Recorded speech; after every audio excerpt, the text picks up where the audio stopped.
ரஜினி ராஜ்யம்னு சொல்லி ஒரு தொடர் எழுதினேன் நான். அதுக்கு வந்து நம்ம நக்கீரன் கோபால் சொன்னார், சார் நம்ம போய் ரஜினியை பார்க்கலான்னு சொன்னார். நான் சொன்னேன், சினிமா நடிகர்களும் போய் பார்க்கணுமா, நாம் அவசியமாக அது இல்லை சார். இது வந்து இன்றைக்கி வந்து ரஜினி வந்து பெரிய டாப்பில் இருக்கார், அவர் நீங்களும் வந்து எழுத்துலகில் பெரிய இடத்துல இருக்கு, 2 பேர் சந்தித்து பார்த்தா அதெல்லாம் என்ன சார் வாங்க போகலான்னாரு. நான் சொன்னேன், இல்லை நான் போய் அங்கே வெயிட் பண்ணி காத்திருந்து பார்க்குறது எனக்கு இஷ்டம் இல்லை. அப்பாயின்மெண்ட்டே வாங்கி வச்சுருக்கேன் நான். காலையில் 8:30 மணிக்கு நாம் பார்க்குறோம் போயஸ் கார்டனில்.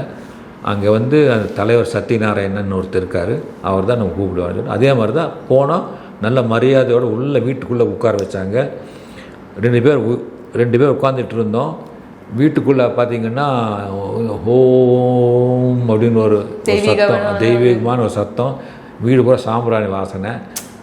ஒரு 2 நிமிஷத்தில் நான் உட்காந்து 2 நிமிஷத்தில் ரஜினி அந்த குருதா மாதிரி வெள்ளை குருதா போட்டுக்கிட்டு மாடி வளைஞ்ச மாடி போல சரசரன்னு இறங்கிட்டு வந்தார்.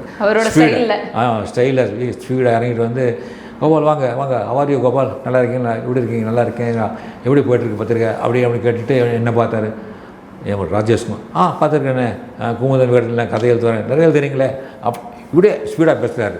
சொல்லு கோபால், என்ன கோபால். ஏன்னா அவர் பார்க்குறதுக்கு ஏகப்பட்ட பேர் காத்துட்ருக்காங்க. ஒரு ரூமில் ப்ரொடியூசர்ஸு, ஒரு ரூமில் யாரோ பெரிய பெரிய ஆட்கள், தெருவு பூரா ஜனங்க, ஒரு கோலாகலமாக இருக்குது, பயங்கரமாக இருக்குது. அந்த நேரத்தில் அவர் நின்று பேசுகிறார் நம்மக்கிட்ட. நான் கொண்டு போய் அந்த புஸ்தகங்களை கையில் கொடுத்தேன் அவர்கிட்ட. அப்படியா, ரொம்ப நல்லா இருக்கேன். நான் படிக்க மாட்டேன், தப்பாக நினச்சிக்காதீங்க. வீட்டில் லதா படிப்பாங்க, 2 குழந்தைங்க படிப்பாங்க. அப்போ அவங்க சின்ன குழந்தைங்க ஐஸ்வர்யம் படிப்பாங்க. நிறைய பார்க்குறேன், உங்களுக்கு நீங்கள் நிறைய எழுதுறீங்க அப்படின்னு சொல்லி, என்ன பண்ணுங்க கோபால் சொல்லுங்கள் அப்படின்னா. அவரை மாதிரி பேசுகிறீங்க நீங்கள். அப்படி நான் வருது எனக்கு. இல்லை சார், நீங்கள் வந்து ஒரு ஃபோட்டோ ஷூட் கொடுக்கணும், சொல்லுங்கள் என்ன மாதிரி கொடுத்துடலான்னு.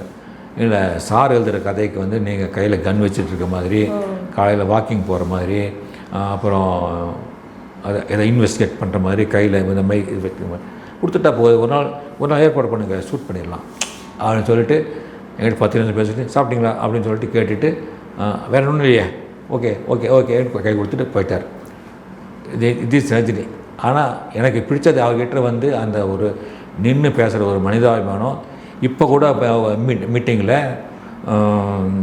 ஏதோ ஒன்றுக்கு பேசினார், அந்த புத்தக வெளியீட்டு விழாவுக்கு பேசும்போது, நான் தமிழை நல்லா பேச கற்றுக்கிட்டதுக்கு காரணம் பல புஸ்தகங்கள்.